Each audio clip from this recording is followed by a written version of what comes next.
Buenos días, mis hermanos, y gracias otra vez por estar aquí juntos estudiando este hermoso folleto, El Gran Conflicto.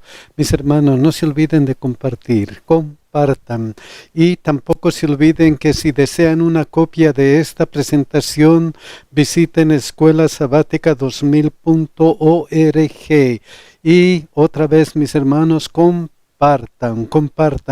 Hoy día vamos a estudiar luz desde el santuario. Y para estudiar vamos a orar, mis hermanos. Querido Dios que estás en los cielos, gracias, Señor, por el sacrificio de nuestro Señor Jesucristo. Gracias porque Él nos ha dado una oportunidad de vida eterna. Ayúdanos a aprovecharla, Señor. Ayúdanos a aferrarnos con fe a Cristo para que Él sea nuestro Señor y nuestro Salvador. Ayúdanos a estudiar esta lección de hoy día y bendícenos en todas nuestras necesidades, Señor. También cuida de nuestros hijos, bendíceles y acompáñeles por donde estén. En el nombre de Jesús te lo rogamos. Amén. El versículo de memoria, Hebreos 8, 1 y 2. Lo principal de lo que venimos diciendo es que tenemos un sumo sacerdote que se sentó a la diestra del trono de la majestad del cielo y es ministro del santuario, de aquel verdadero santuario que levantó el Señor y no el hombre. Vamos a hablar sobre luz desde el santuario. Y mis hermanos, primero vamos a recordar que la semana pasada habíamos visto hasta 2300 tardes y mañanas, luego el santuario será purificado. Esta profecía extensa terminaba en 1844, cuando según Daniel 8:14 dice, el santuario será purificado, la purificación del santuario. En estudios anteriores hemos visto que hay una relación especial entre la profecía de Daniel 7 y la profecía de Daniel 8. Ambas profecías nos muestran la historia de la humanidad.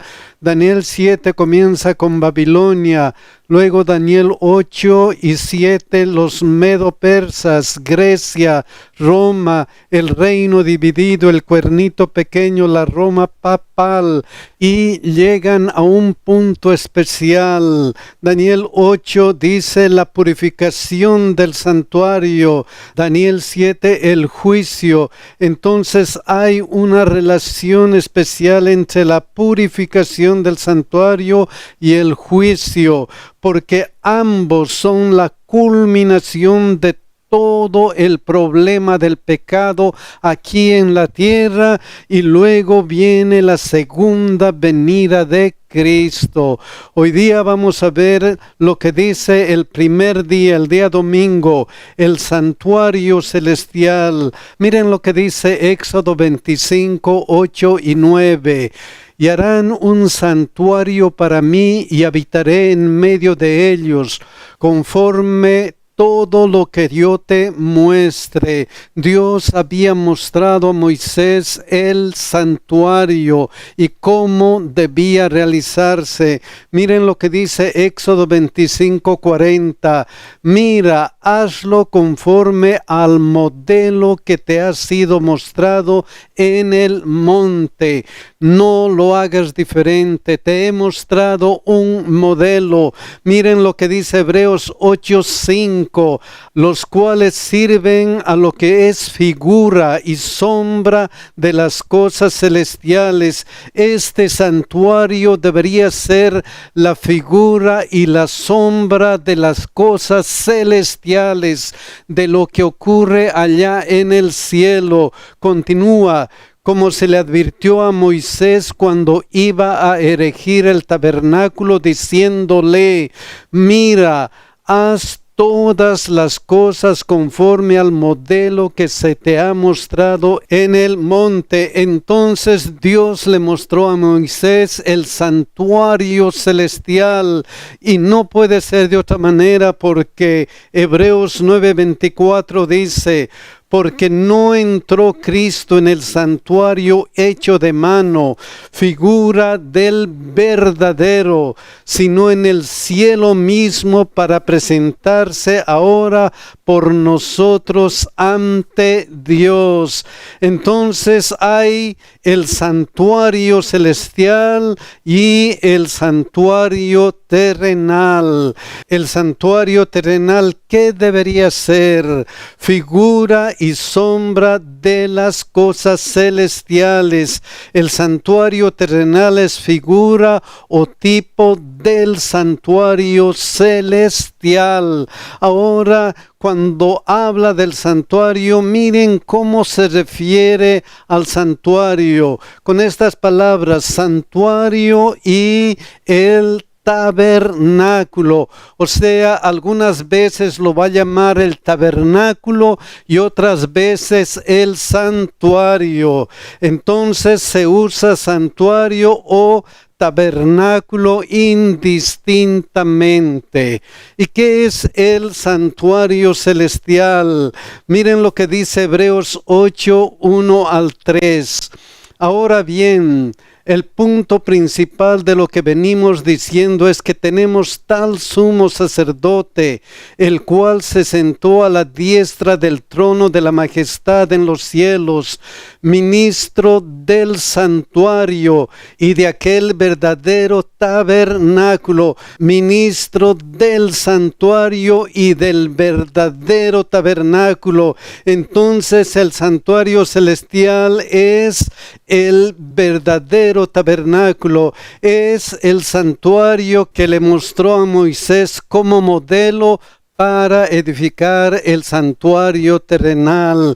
Entonces la purificación del santuario celestial, y no puede ser de otra manera, porque Juan vio el santuario celestial. Apocalipsis 15:5-6 dice: después de estas cosas miré, y he aquí fue abierto en el cielo el templo del tabernáculo del testimonio, y del templo salieron los 7 ángeles que tenían las 7 plagas, vestidos de lino limpio y resplandecientes, y ceñidos alrededor del pecho con cintos de oro. Entonces Juan vio el santuario celestial, ese santuario que debería ser purificado a partir de 1844. Pero hay alguna cosa especial de ese santuario, de Jesucristo en el santuario celestial. Aquí dice: ministro del santuario y de aquel verdadero tabernáculo que levantó el Señor y no el hombre, porque todo sumo sacerdote está constituido para presentar ofrendas y sacrificios, por lo cual es necesario que también éste tenga algo que ofrecer, que Jesucristo tenga algo que ofrecer. ¿Y qué ofreció Jesucristo? ¿Qué ofreció? ¿Qué fue Jesucristo? Miren lo que dice Juan 1:29. El siguiente día vio Juan a Jesús que venía a él y dijo: he aquí el Cordero de Dios que quita el pecado del mundo. Cristo se sacrificó, se ofreció como un cordero que quita el pecado de cada uno de nosotros. Entonces, este santuario que debería ser purificado es el santuario celestial, y el santuario terrenal nos muestra cómo es el proceso de purificación. El segundo día nos dice, en el lugar santísimo. Recordemos que el santuario tenía dos lugares importantes, el lugar santo y el lugar santísimo. Y la purificación del santuario se celebraba en el lugar santísimo. Vamos a ver el proceso. Levítico 16, 29 y 30. Y esto tendréis por estatuto perpetuo en el mes séptimo. A los 10 días del mes afligiréis vuestras almas y ninguna obra haréis, ni el natural ni el extranjero que mora entre vosotros, porque en este día se hará expiación por vosotros y seréis limpios de todos vuestros pecados delante de Jehová. Entonces era el día de la expiación. Se hará expiación por todos y entonces seréis limpios de todos vuestros pecados. Ese era el proceso y algunas cosas importantes se hacían. Levítico 16:2 dice: y Jehová dijo a Moisés, di a Aarón tu hermano que no en todo tiempo entre en el santuario detrás del velo delante del propiciatorio que está sobre el arca, que no entre en el lugar santísimo todo el tiempo. Solamente debería ser el día de la expiación, porque si entraba en el lugar santísimo cuando no era el día de la expiación, ¿qué sucedía? Para que no muera, porque yo apareceré en la nube sobre el propiciatorio. Entonces el día de la expiación se hacía en el lugar santísimo. ¿Qué es lo que se hacía? Levíticos 16:5.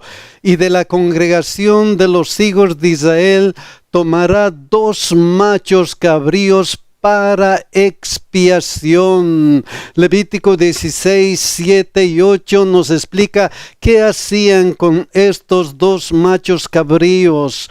Después tomará los 2 machos cabríos y los presentará delante de Jehová a la puerta del tabernáculo de reunión. Entonces debería presentarse 2 machos cabríos. ¿Qué hacían con los 2 machos cabríos? Y echará suerte a Aarón sobre los 2 machos cabríos, una suerte por Jehová y otra suerte por Azazel, una suerte por Jehová por Dios y otra suerte por Azazel, que en este caso representaba a Satanás. Luego, ¿qué se hacía? Levítico 16:9. Y hará traer a Aarón al macho cabrío sobre el cual cayere la suerte por Jehová y lo ofrecerá en expiación. Entonces servía como expiación, debía ofrecerse a Dios como expiación. Luego que Levíticos 16:15, después degollará el macho cabrío en expiación por el pecado del pueblo y llevará la sangre detrás del velo adentro y hará de la sangre como hizo con la sangre del becerro y la esparcirá sobre el propiciatorio y delante del propiciatorio. Levítico 16:16 añade: así purificará el santuario a causa de las impurezas de los hijos de Israel, de sus rebeliones y de todos sus pecados. De la misma manera hará también el tabernáculo de reunión, el cual reside entre ellos en medio de sus impurezas. impurezas. Entonces se hacía la purificación del santuario. Levíticos 16, 18 y 19 dice: y saldrá al altar que está delante de Jehová y lo expiará, y tomará de la sangre del becerro y de la sangre del macho cabrío, y la pondrá sobre los cuernos del altar alrededor, y esparcirá sobre él de la sangre con su dedo 7 veces, y lo limpiará, y lo santificará de las inmundicias de los hijos de Israel. Entonces el santuario era purificado en el día de la expiación. Pero ¿qué pasó con el macho cabrío que fue sorteado para Azazel? Miren lo que dice aquí, Levítico 16, 20 y 22. Cuando hubiere acabado de expiar el santuario y el tabernáculo de reunión y el altar, hará traer el macho cabrío vivo, y pondrá a Aarón sus 2 manos sobre la cabeza del macho cabrío vivo. Entonces el macho cabrío de Azazel era un macho cabrío vivo. Sobre ese macho cabrío vivo, entonces Aarón debía poner sus 2 manos. Y luego, ¿qué hacía? Y confesará sobre él todas las iniquidades de los hijos de Israel, todas sus rebeliones y todos sus pecados, poniéndolos así sobre la cabeza del macho cabrío, y lo enviará al desierto por mano de un hombre destinado para esto. Y aquel macho cabrío llevará sobre sí todas las iniquidades de ellos a tierra inhabitada, y dejará ir el macho cabrío por el desierto. Entonces lo que se hacía era la eliminación del pecado. Mis queridos hermanos, ese mismo proceso empieza en 1844 con la purificación del santuario.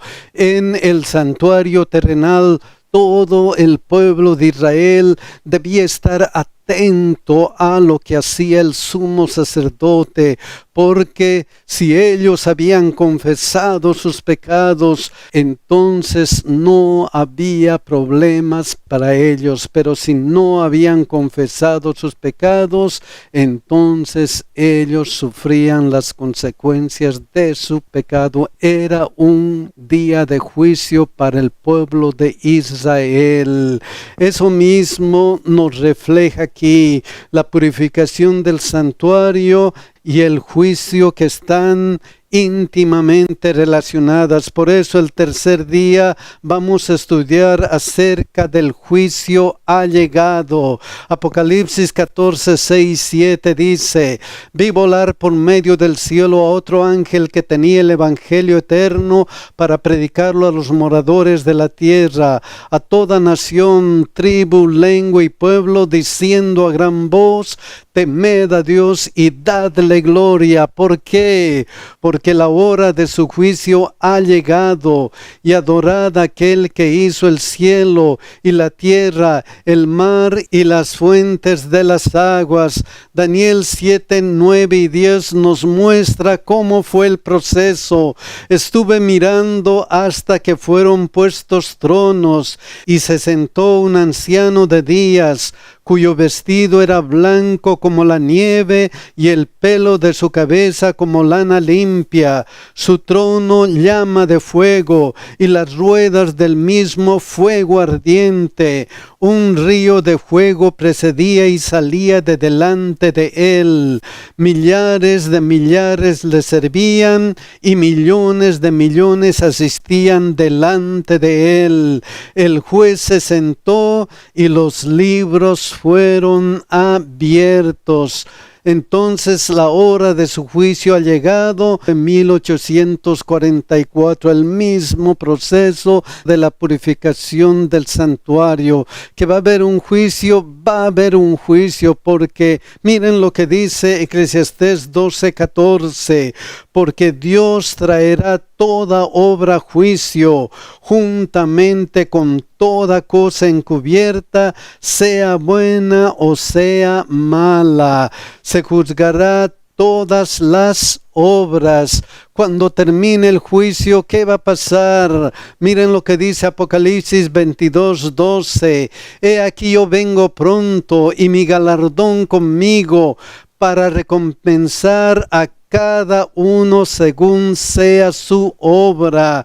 Dios va a traer a juicio toda obra, y de acuerdo a los resultados de ese juicio, Dios va a recompensar a cada uno según sea su obra. Entonces Cristo vendrá para dar a cada uno su recompensa. El juicio empezó en 1844 y nosotros en este momento tenemos una oportunidad. Tenemos la oportunidad de estar preparados para la venida de Cristo. Recordemos la parábola de las 10 vírgenes. Las 10 vírgenes habían aceptado la invitación, pero 5 de ellas estaban preparadas y 5 no estuvieron preparadas. Miren cómo concluyó eso. Mateo 25:10-12. Pero mientras ellas iban a comprar, vino el esposo, y las que estaban preparadas entraron con él a las bodas, y se cerró la puerta. Después vinieron también las otras vírgenes diciendo: Señor, Señor, ábrenos. Mas él respondiendo dijo: de cierto os digo que no os conozco. Entonces este momento es la oportunidad de aceptar a Cristo, de prepararnos para ese gran acontecimiento de la segunda venida de Cristo. El cuarto día dice: la buena noticia del lugar santísimo. ¿Hay buenas noticias? Claro que sí. Miren lo que dice Hebreos 4:14-16. Por tanto, teniendo un gran sumo sacerdote que traspasó los cielos, Jesús el Hijo de Dios, retengamos nuestra profesión. Dios nos dice: porque está nuestro sumo sacerdote allá, manténganse firmes, retengan su profesión. ¿Por qué? Porque no tenemos un sumo sacerdote que no pueda compadecerse de nuestras debilidades, sino uno que fue tentado en todo según nuestra semejanza, pero sin pecado. Acerquémonos pues confiadamente al trono de la gracia para alcanzar misericordia y hallar gracia para el oportuno socorro. Entonces debemos acercarnos con confianza a Cristo. Eso mismo se recalca en Hebreos 10:21-23. Y teniendo un gran sacerdote sobre la casa de Dios, acerquémonos con corazón sincero, en plena certidumbre de fe, purificados los corazones de mala conciencia y lavados los cuerpos con agua pura. Mantengamos firmes, sin fluctuar, la profesión de nuestra esperanza, porque fiel es el que prometió. Acérquense con confianza a Cristo. Él es fiel y Él ha hecho la promesa de que nos va a ayudar. Miren lo que dice Hebreos 8:6-10. Pero ahora tanto mejor ministerio es el suyo, cuanto es mediador de un mejor pacto, establecido sobre mejores promesas, por lo cual este es el pacto que haré con la casa de Israel, después de aquellos días, dice el Señor, pondré mis leyes en la mente de ellos y sobre su corazón las escribiré. Entonces Él, Dios Jesucristo, nuestro sumo sacerdote, es el mediador del nuevo pacto, y el nuevo pacto es: pondré mis leyes en su corazón. Oh, queridos hermanos, la ley de Dios, así como Dios mismo, es eterna. Miren qué es lo que vio Juan en el cielo. Apocalipsis 11:19. Y el templo de Dios fue abierto en el cielo, y el arca de su pacto se veía en el templo. ¿Qué había en el arca? ¿Qué había en el arca aquí en el santuario terrenal? Miren lo que dice Deuteronomio 10, 4 y 5.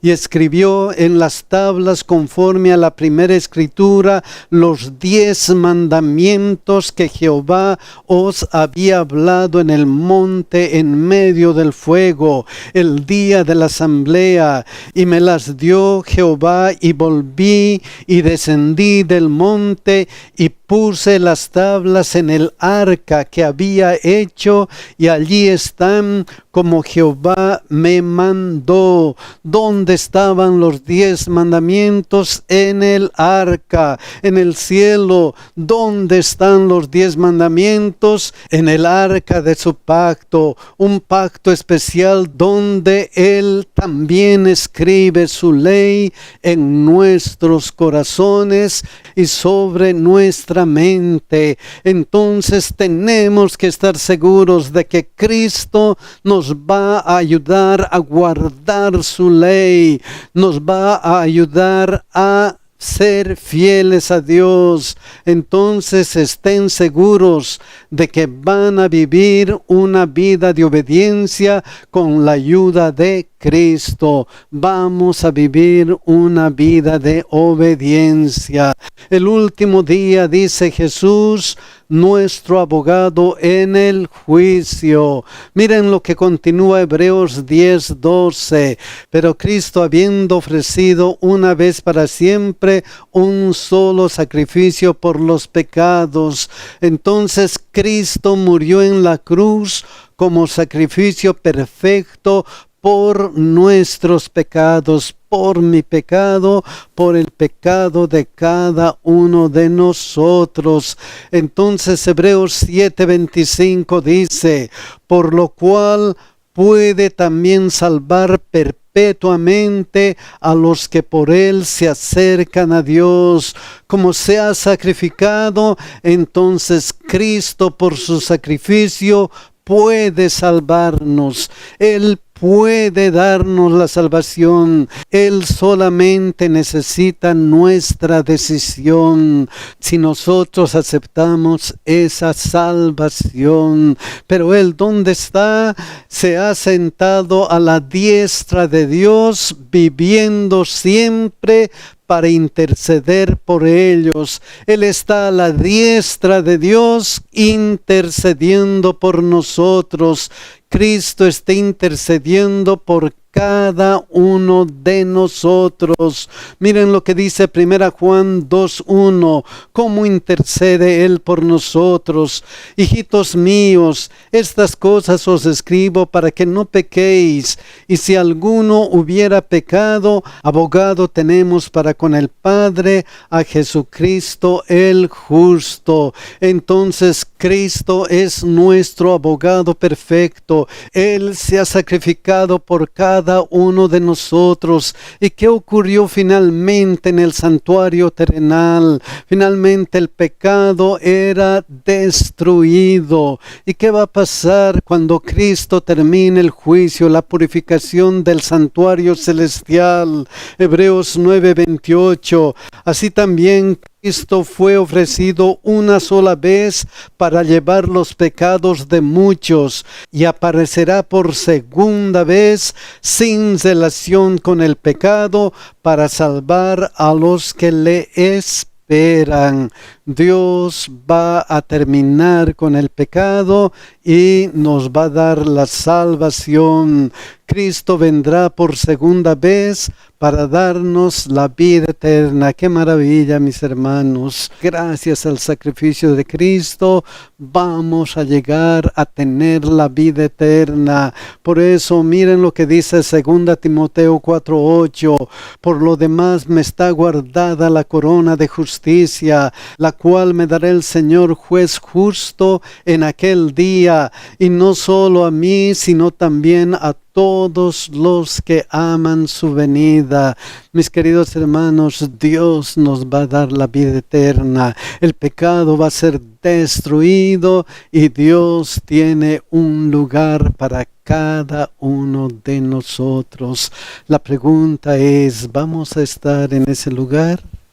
Vamos a aceptar y nos vamos a aferrar de la mano de Cristo para estar allá en la patria celestial. Mis queridos hermanos, ojalá que sí. Ojalá que cada uno haga la decisión de estar en la patria celestial con Cristo. Que Dios nos bendiga y que Dios nos cuide, mis hermanos.